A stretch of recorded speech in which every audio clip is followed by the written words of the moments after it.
ಸ್ವಾಮಿಗಳು ಮಾಡಬೇಡ ನಮ್ಮನ್ನ. ನೀನ್ ನಮಸ್ಕಾರ ಹಾಕಿದ್ದು ಹೇಳಿದ್ರೆ ಎಷ್ಟು ಸುಳ್ಳು ಹೇಳಿದ್ರು ಸುಮ್ಮನಿರಿ ನೀವು ಅಂತಲ್ಲ. ಇಲ್ಲ ಗುರುಗಳೇ, ಯಾಕಂದ್ರೆ ಎಷ್ಟು ಅಂತ ಸುಳ್ಳು ಹೇಳಕ್ಕಾಗುತ್ತೆ. ಈ ದೇಶದಲ್ಲ ವಿದೇಶಕ್ಕೆಲ್ಲ ಜೊತೆ ಕರ್ಸ್ಕೊಂಡು ಅವರ ಆಶ್ರಯದಲ್ಲೇ ನನ್ನನ್ನು ಇಟ್ಕೊಂಡು ಬೆಳೆಸಿದ್ದಾರೆ ಅಲ್ಲಿ. ಆದ್ರಿಂದ ನಮಗೇನ್ ಸುಳ್ಳು ಹೇಳಕ್ಕಾಗುತ್ತೆ? ಇನ್ನೇನ್ ಪಾರದರ್ಶಕತೆ ಆಗ್ಬಿಟ್ಟಿದೆ. ಅಲ್ಲ, ಅದಕ್ಕೆ ಕಾರಣ ಇದೆ. ಅವರ ಎಲ್ಲಾ ವ್ಯವಹಾರಗಳು ನನ್ನ ಕಣ್ಣಿಂದ ನೋಡಿರೋದ್ರಿಂದ. ಸ್ಫೂರ್ತಿ ಹೇಳ್ಬಿಡ್ತೀನಿ ಸರ್. ಫಂಕ್ಷನ್ಗೆ ಹೋದಾಗ ಸ್ವೀಟ್ಗಳು ಕೊಡ್ತಾ ಇದ್ರು, ಚಾಕ್ಲೇಟ್. ಬರೀ ಸ್ವೀಟ್ಸೇ ಬರ್ತಾ ಇತ್ತು. 1 ಸರ ಬಂತು, 2 ಸರ ಬಂತು, 3 ಸರ ಬಂತು. ತಗೊಂಡು ಸುಮ್ಮನೆ ತಿಂತಾ ಇದಾರೆ ಸರ್. ಪಕ್ಕದಲ್ಲಿ ಇನ್ನೊಬ್ರು ಕೇಳಿದ್ರು, ಅಲ್ಲ ಸರ್ ಏಜ್ ಎಷ್ಟು ನಿಮ್ಗೆ? ಯಾಕಪ್ಪ? ಅಲ್ಲ ಇಷ್ಟೊಂದು ಸ್ವೀಟ್ ತಿಂತಾ ಇದ್ದೀರಾ, ನಿಮ್ಗೇನು ಶುಗರ್ ಕಂಪ್ಲೇಂಟ್ ಆ ಥರ ಏನಿಲ್ವಾ ಅಂದ್ರು. ಒಂದೇ ಒಂದು ಹೇಳಿದ್ರು, ತಿನ್ರಿ ಫಸ್ಟ್, ಏನ್ ಬೇಕು ತಿನ್ನಿ, ಏನ್ ಬೇಕು ತಗೊಳ್ಳಿ. 40 ವರ್ಷದಿಂದ ನನ್ನ ಜರ್ನಿ ಹೇಳ್ತೀನಿ ಕೇಳಿ. 40 ವರ್ಷದಿಂದ ಒಂದೊಂದು ಬಂದು ದಿನಕ್ಕೆ ಒಂದು 8 ಮಾತ್ರೆ, 9 ಮಾತ್ರೆ, 10 ಮಾತ್ರೆ, 11 ಮಾತ್ರೆ ನುಂಗಿದ್ದೀನಿ. ಅದರಲ್ಲಿ ಎಷ್ಟು ಪ್ರಾಬ್ಲಮ್ಗಳು ಹೇಳಿದ್ರು ಅವರೇ ಹೇಳಿದ್ರು ಬೆಸ್ಟು. ಇಷ್ಟೆಲ್ಲ ಇದ್ರೂ ಬ್ಲಡ್ ತಿನ್ನಾಗಲಿ ಅಂತ ಒಂದು ಸ್ವಲ್ಪ ಜ್ಯೂಸ್ನು ತಗೋತೀನಿ. ಲೈಫ್ ಇವಾಗ ನನಗೆ ಇಷ್ಟು ವರ್ಷ ಏನೂ ಇಲ್ಲ. 2 ಸರಿ ಹಾರ್ಟ್ ಆಪ್ರೇಷನ್ ಆಗಿದೆ, 3ನೇ ಸರಿ ಏನು ನನಗೆ ಗೊತ್ತಿಲ್ಲ. ಒಂದು ಕಣ್ಣು ಕಾಣಲ್ಲ, BP ಇದೆ, ಮತ್ತೊಂದಿದೆ, ಮಗದೊಂದಿದೆ, ಎಲ್ಲ ಇದೆ ರೀ. ಚೆನ್ನಾಗಿದ್ದೀನಿ, 70+ ನನಗೆ ಏಜು, ಆರಾಮಾಗ್ತೀನಿ. ಇನ್ನು 30-35 ವರ್ಷದವ್ರು ನೀವು ಅಂತ ಹೇಳಿದ್ರು. ಈ ಸ್ಫೂರ್ತಿ ಮುಂದೆ ಯಾವುದೂ ಇಲ್ಲ. ಒಂದು ಸಣ್ಣದಾಗಿ ಕಣ್ಣು ಬಂದ್ರೆ ನಾವು ತಡ್ಕೊಳಕ್ಕಾಗಲ್ಲ, ಮತ್ತೊಂದು ಬಂದ್ರೆ ತಡ್ಕೊಳಕ್ಕಾಗಲ್ಲ.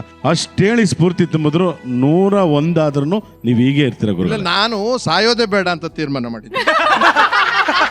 ಯಾಕೆ ಸಾಯ್ಬೇಕು? ಅದಕ್ಕೆ ನಾನು 101 ಆದ್ರೆ ಹುಟ್ಟಿದ್ದಾಗಿದ್ಯಪ್ಪ, ನಮ್ಮ ಮನೆ ಬರ ಗೊತ್ತಿರಲಿಲ್ಲ. ನಮ್ಗೆ ಹೆಂಗ್ ಗೊತ್ತು? ನಮ್ಮ ಅಪ್ಪ ಅಮ್ಮನ್ ಕೇಳ್ಬೇಕು. ಆಯ್ತು, ಹುಟ್ಟಿದ್ದಾಯ್ತು. ಹುಟ್ಟಿದ್ಮೇಲೆ ಬದುಕೋಣ, ನಮ್ಗೆ ಇಷ್ಟ ಬಂದಷ್ಟು ವರ್ಷ ಬದುಕೋಣ. 100 ವರ್ಷ ಅಂತ ಹೇಳಕ್ ಆಗಲ್ಲ, ಯಾಕಂದ್ರೆ ಸ್ನೇಹಿತರು ಯಾರು ಇರಲ್ಲ. ಈಗ 200 ವರ್ಷ ನಾನು ಬದುಕ್ಬಿಟ್ರೆ ಮುಂಡೆ ಮಕ್ಕಳು ಒಬ್ರು ಇರಲ್ಲ. ನನ್ಗೆ ಹೇಳಿದ್ರು ಯಾರ ಹತ್ರ ಮಾತಾಡ್ಬೇಕಾಗಿ. ಇಲ್ಲ, ನಾವು ಕಿರಿ ಸ್ನೇಹಿತರು ಇರ್ತೀವಲ್ಲ ಗುರುಗಳು. ನೀವು ಬದುಕಿರ್ತೀರ ಅಷ್ಟು. ಅಲ್ಲ, ಕಿರಿ ಸ್ನೇಹಿತರು ಇರ್ತೀವಿ. ಹಂಗಾಗಿ ನಂದು ವಾದ ಏನಂದ್ರೆ, ವಿಲ್ ಪವರ್ ಬೇಕಾಗಿರೋದು ಮನುಷ್ಯನ್ಗೆ ಏನಂದ್ರೆ, ಸಾಯೋದೇ ಬೇಡಪ್ಪ. ಯಾಕೆ ಸಾಯ್ಬೇಕು? ಸುವಿಸೈಡ್ ಪವಿಸೈಡ್ ಅನ್ಕೊಂತಾವೆಲ್ಲ. ಬದುಕಬೇಕು.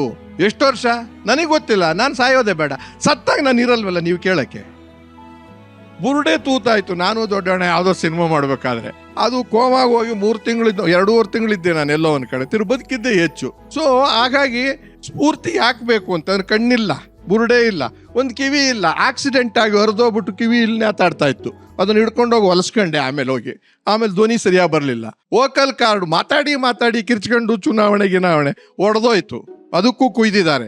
ಕುಯ್ದ ಮೇಲೆ ತಿರ್ಗಾ 1.5 ತಿಂಗಳು ಡಬ್ಬಿಂಗೇ ಮಾಡಲಿಲ್ಲ ಸಿನಿಮಾ, ರಾಜ್ಕುಮಾರ್ ಪಿಕ್ಚರ್ ಜ್ವಾಲಾಮುಖಿ. ಆಮೇಲೆ ಅವರೇ ಹೇಳಿದ್ರು, ನಿಂದ ಆದ್ಮೇಲೆ ಬಾ ಅಂದ್ರು. ಬರುತ್ತೋ ಇಲ್ವೋ ಗ್ಯಾರಂಟಿ ಇಲ್ಲ ಗುರುಗಳೇ, ಮಾಡ್ಕೊಂಬಿಡಿ ಯಾರ ಕೈಲಾದ್ರು ಅಂದೆ. ಬರ್ಕೊಟ್ಟೆ. ಆಮೇಲೆ ಬಂತು, ತಿರುಗಿ ಮಾಡ್ದು, ಅದು ಚೆನ್ನಾಗೇ ಬಂತು. ಅದಾದ್ಮೇಲೆ 200 ಪಿಕ್ಚರ್ ಮಾಡಿದ್ದೀನಿ. ಅಂದಾಗ ಬದುಕಬೇಕು ಅನ್ನೋ ಆಸಕ್ತಿ ಇಟ್ಕೊಳ್ಳದೆ ಇದ್ರೆ, ಸ್ಫೂರ್ತಿ ಇಲ್ಲದೆ ಇದ್ರೆ, ಈ ತರ ನೀವು ಯಾರಾದ್ರೂ ಜೋಡಿಗಳಿರ್ಲಿ, ಇನ್ಯಾರಾದ್ರೂ ಇರ್ಲಿ, ಬದುಕಕ್ಕೆ ಈ ಸ್ಫೂರ್ತಿ ಇಟ್ಕೊಳ್ಳಿ. ನಾನು ಬದುಕ್ತಾ ಇದ್ದೀನಿ. ಈ ಕ್ಷಣವನ್ನ ಅಲ್ಲೊಂಚೂರು ಹಂಗೆ ಮುತ್ತು ಕೊಟ್ಬಿಟ್ಟು ಸೆಲೆಬ್ರೇಟ್ ಮಾಡಿ ಮೇಡಮ್, ಪ್ಲೀಸ್. ಶ್ವೇತಾ ಬರ್ತೀನಿ. ಪದ್ಮಾ ಮೇಡಮ್ ಚಂದ್ರು ಸರ್ಗೆ ಮುತ್ತು ಕೊಡ್ಲಿ ಅಂತ ಹೇಳಿದ್ದು. ಮುತ್ತು ಕೊಡ್ಬೇಕಾದ್ರೆ ಮುದ್ದಾಗಿರ್ಬೇಕು ಮುಖಗಳು, ಗೊತ್ತಾಯ್ತಾ? ಸತ್ಯವಾದ ಮಾತಾಡಿದ್ರಣ್ಣ ನೀವು. ಸರಿ, ಏನ್ ಗೊತ್ತಾ, ಈಗ ಮೇಡಮ್ ನಿಮ್ಗೋಸ್ಕರ ಒಂದು ಸ್ವೀಟಾಗಿ ಮುತ್ತು ಕೊಡ್ತಾರೆ. Madam please. ಕೊಡ್ತೀಯ ನೋಡಿ, ಹೇಗಿದೆ ಅಲ್ಲ ಯಾರು ಇವ್ರಿಗ?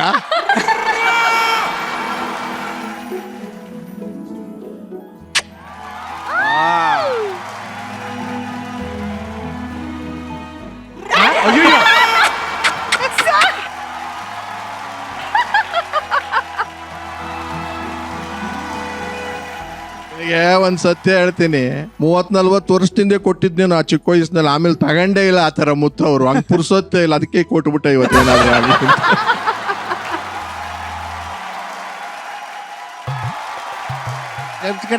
ಕಸ ಪ್ಲಸ್ ಖಾ ಪೈದಸ್ ಖಾ ಏನೋ ಕೊಟ್ಟಾಗಿತ್ತು ತಾವ್ರು. ರೇ, ನಾನು ಇಸ್ತ್ರಿ ಮಾಡಕ್ಕೆ ಐರನ್ಗೆ ಬಟ್ಟೆ ಕೊಟ್ಟಿದ್ನಲ್ಲಪ್ಪ, ಏನೋ ಮಾಡಿದೆ ನೀನು?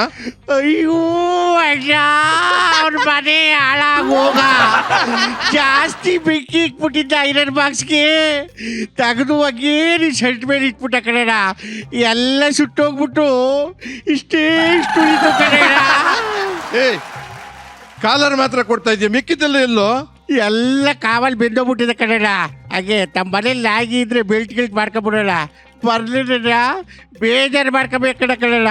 ಇದಕ್ಕೂ ಒಂದು ಏನೇನು ಹಾಕ್ಸ್ಬಿಡ್ತೀನಿ. ಥೂ ಥೂ ಥೂ. ಏನ್ ನೋಡ್ತಾ ಇದೀಯಣ್ಣ?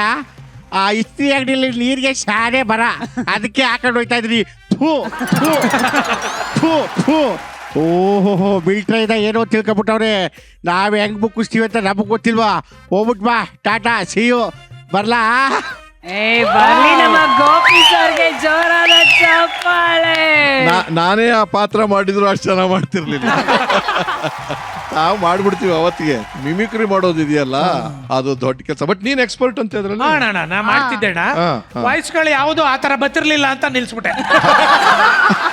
Thank you so much Gopi sir, thank you so much. Thank you, Gopi. S Jagappa, Sushmita, ಇವಾಗ ನಿಮ್ಗೆ ಇನ್ಸ್ಪೈರ್ ಮಾಡೋದಕ್ಕೆ ಅಂತ 43 ವರ್ಷಗಳ ದಾಂಪತ್ಯವನ್ನ ಕಂಟಿನ್ಯೂ ಮಾಡ್ತಾ ಬಂದಿರುವಂತಹ ಜೋಡಿ ಬಂದಿದ್ದಾರೆ. ಏನ್ ಹೇಳೋದಕ್ಕೆ ಇಷ್ಟಪಡ್ತೀರಾ? ಮರ್ತೋಯ್ತು ಎಲ್ಲ ಏನಕ್ಕೆ ಬಂದೆ ಅಂತಾನೆ ಗೊತ್ತಾಗ್ಲಿಲ್ಲ, ಮರ್ತೋಯ್ತು. ಅಷ್ಟು ಇನ್ಸ್ಪೈರಿಂಗ್, ಇಷ್ಟು ನಗು ನಮ್ಮ ಲೈಫಲ್ಲಿ ಗೊತ್ತಿಲ್ಲ. ಇಷ್ಟು ನಗ್ತೀವೋ ಇಲ್ವೋ, ಇವತ್ತೊಂದಿನ ಎಲ್ಲ ನಕ್ಬಿಡ್ವಿ ನಾವು.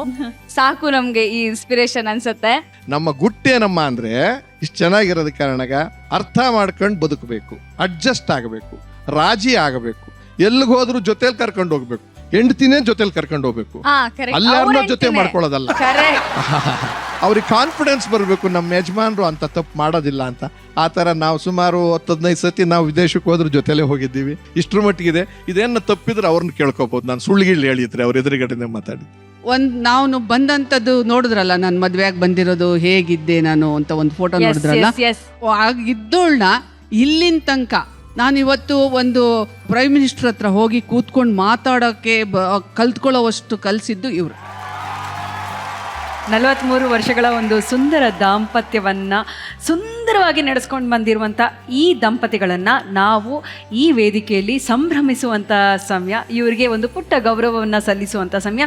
ಸೊ ಹಾಗಾಗಿ ನಮ್ಮ ಜಡ್ಜಸ್ ಎಲ್ಲರೂ ದಯವಿಟ್ಟು ವೇದಿಕೆ ಮೇಲೆ ಬರಬೇಕು ಅಂತ ಕೇಳ್ಕೊಳ್ತೀನಿ.